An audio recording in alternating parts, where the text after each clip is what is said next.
Many times in your drawings, you're going to need lines to get a little bit bigger or a little bit shorter.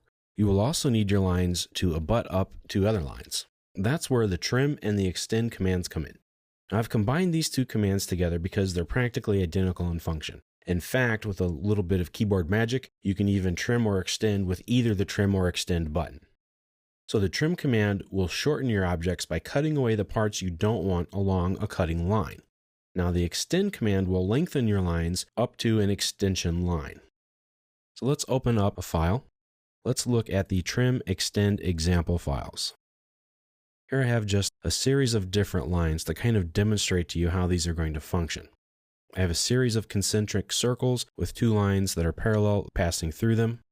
And here I have just a series of vertical and horizontal lines. Now to start the trim command, you just type in trim, or you type in the letters T and R. Don't type in the letter T, that'll be text. TR for trim. You can also find it here in the ribbon. If you come up to your Home tab on the Modify panel, this is the trim command. The flyout here will get you to either the trim or the extend. We're going to look at the trim first. It's quite simple. You start the command and now you select your cutting line. That's the line that all of your other lines are going to be cut by. Now you can pick more than one line. In fact, I can pick all of the lines if I really want to. I don't want to right now, I want to keep it simple. So select your cutting line. Once you're finished, press return. Now you select the part of the line that you want to go away.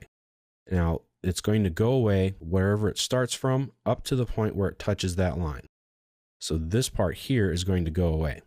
When I move my mouse over, you get a little bit of a preview. You see the red X, that means it's going to delete it or close it or get rid of it. And it kind of grayed out. If I come down to the bottom, same sort of thing happens. So if I select it, then I've trimmed my line. And you can trim multiple lines. You don't have to trim just one line and use the trim command for every one little line. Let me show you. Start the trim command again, press enter. Select this line to be a cutting line. Press the enter button again.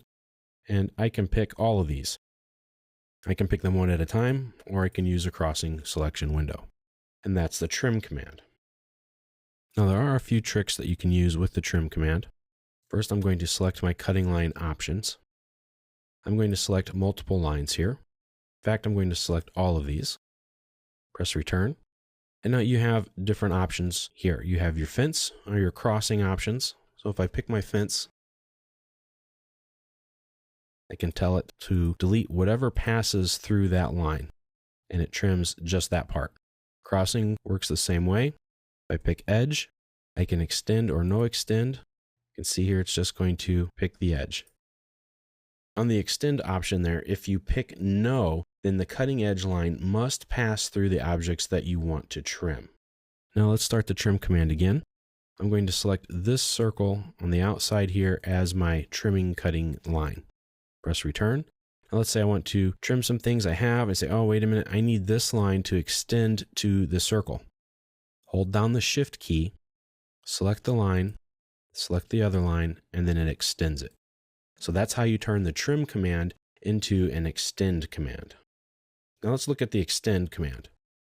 If I come up here to the ribbon, I find the extend command here, and it works very similarly. I select my extension line or the line that my objects will be extended to. Press return. You see here, I can't extend a circle onto itself. But what I can do is type in extend or EX for the command, and I can pick a line that's far away. I'm going to select that line, press enter, and then scroll back down here and pick on all of these lines. You can pick them again one at a time or with a selection set. This line I didn't pick. So you see it works very similarly to the trim command. And if I start the extend command again, select my circle.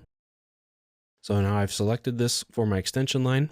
And if I hold down the shift key and I highlight these lines, my extend command turns into a trim command. So you might be asking, why would I want to use an extend as a trim or a trim as an extend? Let me show you.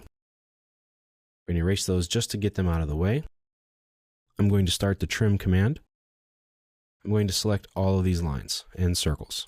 Press return. Now I'm going to trim some things away.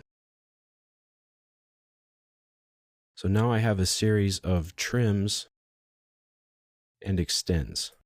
So I can use a lot of these commands in the exact same way as I did before, and I can trim them or I can extend them depending on what I need to do. So you can make some very fancy things with just one command, and it saves time. So I'm able to extend and trim by manipulating the line work with relative line work in the same area, and I don't have to stop one command, and I can keep going back and forth.